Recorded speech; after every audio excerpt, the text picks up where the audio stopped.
Sí. Que sí. El- したで八千代の別れしまったよ風に乗り鳥と共に海 Muy bien, varios mensajitos. Entramos en el último bloque entonces con Dani Furt, como los venimos mencionando, la ira, el mal de la época. Bienvenida. ¿Cómo Qué andan? carita que puso Dani Furt cuando Me quedé dijiste el mal de la pensando, época. el mal de la época. Y la verdad que ¿En qué momento? Sí. es que es terrible este tema y lamentablemente no es un tema teórico que no sucede y que a veces uno habla o que es un tema esporádico. Es un tema que está instalado, que es actual. Que hay tiene... tratamientos, digo. Vos en el consultorio recibís gente que no puede manejar la ira, digo porque creo que este fin de semana o el anterior hubo notas en los medios donde cada vez son mayores los, no sé cómo llamarlo, pero sí, grupos de autoayuda. Se están armando que, grupos claro, para el que manejo tratan- de la ira. La realidad es que la ira es una emoción básica, como el amor, como Sí. el placer, como el miedo, que nos ha servido para poder sobrevivir. Digamos, la época prehistórica, el ser humano tenía que responder con ira para responder, digamos, para poder defender su territorio, su prole. Digamos, hoy en día solemos identificar situaciones como si fueran de vida o muerte y muchas veces respondemos con esta emoción que suele traducirse en violencia. ¿Y cuál es el problema de la ira? Es que en la ira lo que no hay es represión, no hay contención de los impulsos. O sea, la respuesta es inmediata, no está mediatizada por el pensamiento. Entonces, de alguna manera, es lo que en un punto nos lleva a graves conflictos vinculares. Pero Porque uno, si si yo se no... conoce, pero uno se conoce un poco, siente cuando la sangre se empieza a hervir.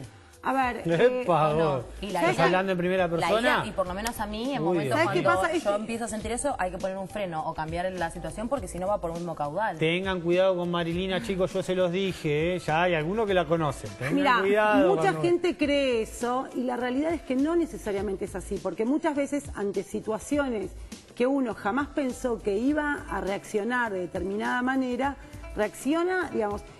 A ver, justo me viene a la mente una amiga que me contaba la otra vez que estaba esperando para dejar su hijo en el colegio, le estaban tocando la bocina, atrás le estaban tocando la bocina a ella y había un hombre parado.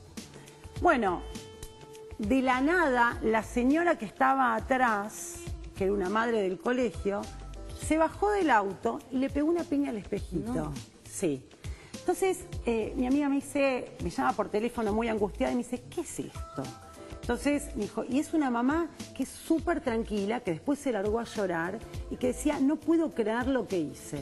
Entonces vos decís, bueno, uno piensa que estas cosas no suceden. Ahora, hay un contexto social de tanta rispidez, de tanta intolerancia, en donde lo que se supone que somos los modelos identificatorios, que somos los adultos, vos prendés la tele, en los programas, ¿qué es lo que más vende? Cuando se pelean.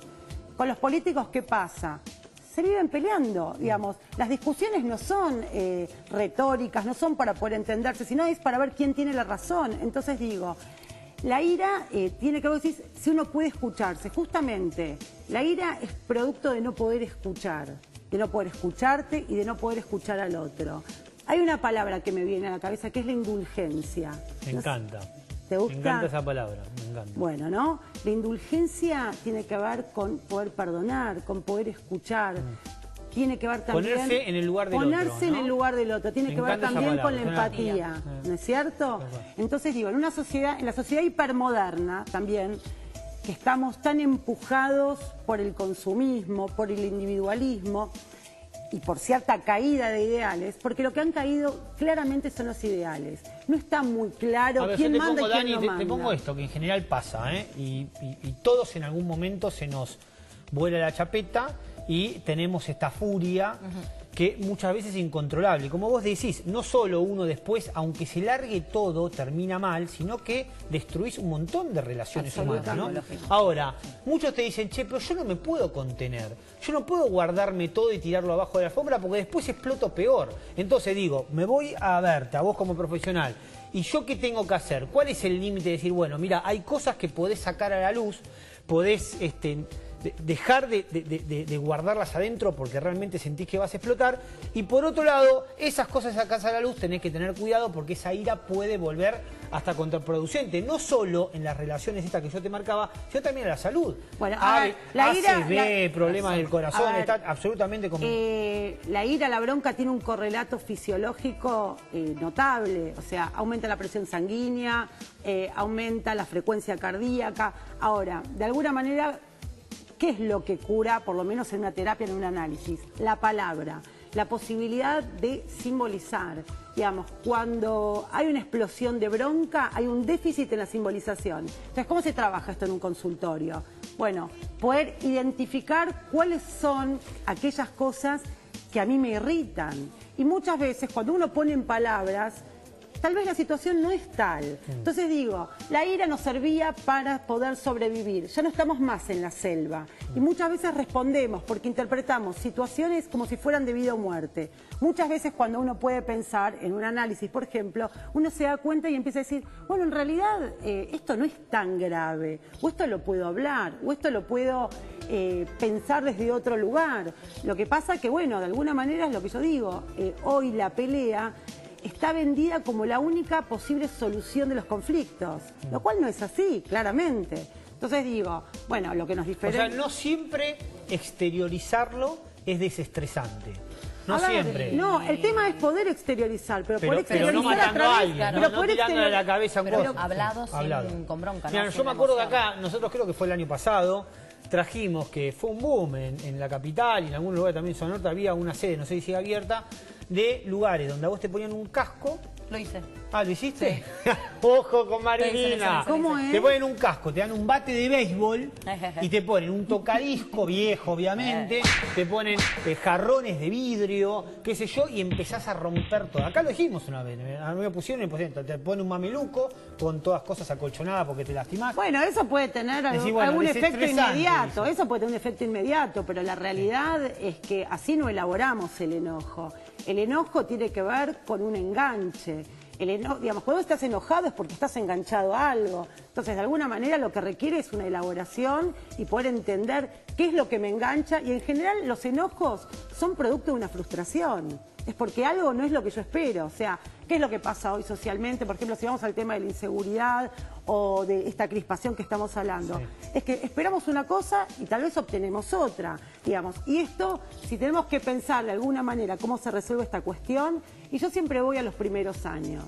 Es raro que una persona que estuvo educada en un contexto familiar en donde le enseñaron que lo que uno hace, que los actos tienen consecuencias y que uno puede pensar antes de actuar, digamos, y que existe una mediatización, digamos, que hay un polo, está el polo del pensar y el polo de la acción, ¿no es cierto? Entonces, hasta poder enojarme yo puedo poder elegir, o sea, ¿qué significa esto? No somos esclavos de nuestras reacciones. Está claro. Ahora, lo que sí yo creo es que esto lleva un proceso y lleva tiempo. Y lo que a veces no tenemos es paciencia. Es lo que hay que lograr, paciencia. Gracias, paciencia. Dani. Gracias, Dani Furbo, que está con nosotros. Me Ahí leí también el fin de semana algo que está muy relacionado con eso, que no hay nada más contagioso en la vida que el ejemplo. Y sobre todo con los más pibes, el ejemplo lo tenemos que dar nosotros. Tengo un montón de mensajitos, muchas gracias, nos quedamos sin tiempo. Dani, como siempre, una fenómena. Gracias. Marilina, mañana a las 9. Por supuesto, en vivo. Chau, hasta mañana.